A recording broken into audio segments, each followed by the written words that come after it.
Does Cal make any noise in the new look ACC? Thomas Dunn joining me here, rightforcalifornia.com, to talk about the Bears.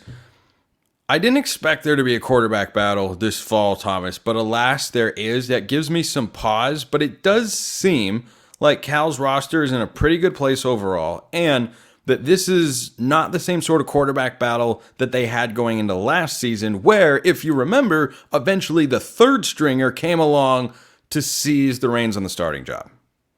Yeah, it's a little bit weird, Spencer. I'm not going to lie to you. It's definitely not a quarterback battle of utility like it was last year with Sam Jackson and Ben Finley. This year, there's decidedly a higher floor with Fernando Mendoza and Chandler Rogers. And the odd part about it all is the more practices we see, the less clarity we have on who's going to be the starter day one against UC Davis. I don't love that. I don't love that. I want to like Cal, but I don't love that. Yeah, I also want to like Cal and have to cover a team that wins consistently, but alas, we have the cards that we were dealt. In regards to this battle, Chandler Rogers, I feel, has a slightly more higher ceiling as it stands right now, solely because of his experience, his ability to consistently get out of the pocket and make plays on the run. Fernando Mendoza has the edge in terms of experience with the offense, chemistry with offensive coordinator Mike Blesh, and the chemistry with some of the receivers who were still around from last year, like Tron Grizel, for example. So it's a little bit weird. Both quarterbacks, they kind of extend their gaps over each other by a few millimeters per practice. So when one guy does well one day, the next guy equates that amount of well the next day. And you don't really have any answers as to who's going to be the day one starter. And I want to say I foresee both quarterbacks playing by the end of the Florida State game in week 4. I don't imagine a world where someone's not going to get yanked for either a welcome to college football moment, even though Chandler Rogers has been experienced enough to not have those. I would imagine someone is going to have that type of moment either at Auburn or at Florida State, and it's going to warrant a switch. And what happens beyond that, your guess is as good as mine. And that's not really a good thing when I'm the guy who's supposed to be covering Cal on a weekly basis. Well, it makes them an interesting watch, not just because they're going to circumnavigate the earth or come darn near close to doing so with the amount of travel they will do in their football schedule this year. Their road games are at Auburn, at Florida State, at Pitt, at Wake Forest, and at SMU. I mean, that's a lot of travel to do. But Cal played 3 quarterbacks last year, wound up being a bowl team in a loaded Pac-12. I can see that happening again. This is not a top-tier team in the conference, Thomas, but I also don't think this is a bottom-tier team.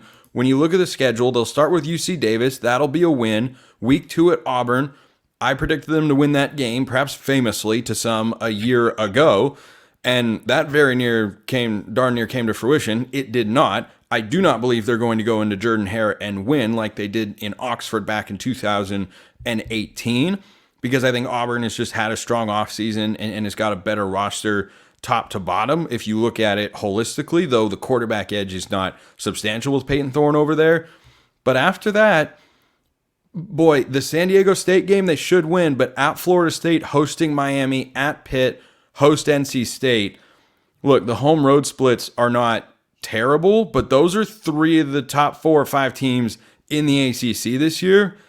And I don't think Cal's winning more than 2 of those games, and I think they're probably only winning 1. Yeah, Cal, there's a lot of games that are on the margins this year when you look at them on paper. I think that's the best way to look at it. Auburn, I don't think we're going to win that one, unfortunately. Florida State, similar vein to that. But when you get to these games on the margins, I look at Miami as a potential upset game. We know Mario Cristobal. Really? Yes, Mario Cristobal teams have a tendency, courtesy of him, to throw up on themselves. I have a feeling that Miami at Cal may be that game. I do remember when Miami played Cal in the bowl game over in San Francisco, and Javad Best is still running last time I checked. Well, here's the other interesting thing about that is this won't be the first time that Justin Wilcox has coached against Mario Cristobal with a talent roster that is inferior to the one that Cristobal has on the other sideline. Now, Mario Cristobal won those games, but it wasn't always pretty. It was a lot closer than it should have been, and that's a long trip for Miami to make. And really the only disaster on that resume, for example, was 2018, and that's when Oregon just boat raced Cal, walked into Berkeley and said, all right, this is our stadium this weekend, and we're gonna do this, and there's nothing you can do about it. So that's definitely a talent gap that it's noticeable, but I have a feeling that Cal will come to play that game. I'm feeling Miami may feel the wear and tear of travel. On the opposite side of that, I look at a game on the margins like NC State, and a team that's very complementary of each other under Dave Durham, and having Grayson McCall come in at quarterback. I have a feeling that's going to be a game where Cal can stick with them. I expect them to stick with them being at home, but you lose the game ultimately like 27-20. I can definitely see that happening. It's just a matter of, can Cal make the winning plays to get a win column get in the win column during a close game? That's really the big deal, and that's something that Cal has not succeeded in previous years, and it's something that they will need to succeed in if they want more than moderate success in this year's ACC. It's strange. They go to a new conference, but their schedule lines up for this season to play out almost exactly the same as the previous seasons have, which is get off to a slow start, don't have a great record, be competitive but lose, and then rack up wins at the end of the year. Because I have them only winning 2 of their first 5 or of their first 6 games, Thomas. I think they start 2-4, but then they start to turn it around. They get Oregon State at home. That is not the same Oregon State team that beat them in Berkeley a year ago. I think they win. They go at Wake Forest. That's a game Cal could absolutely stumble with. I don't think Wake Forest is great this year, and I think Cal is going to be able to go over and make that cross-country trip and ultimately get the win. Then they come back home in the battle for the axe against Stanford. I think Stanford is improved, but I think Cal is also still good enough to be better than Stanford. Now, rivalry games can certainly go haywire, but I think that's the best stretch for Cal this season, is I think they win. Sorry, I have them winning just 3 of their first 7 games. So I have them starting 3-4, but then I think they stack up, those 3 wins down the stretch, and you look up, and I want to find a way to put them at 7-5. It's hard to do so. I think the number that Vegas has got set at 6.5 is just right. When I look at this Cal schedule, Thomas, I think it's going to play out in a very similar fashion to how it has in years past. I think you're going to start slow, come on strong at the end of the year, and end up with kind of an okay season.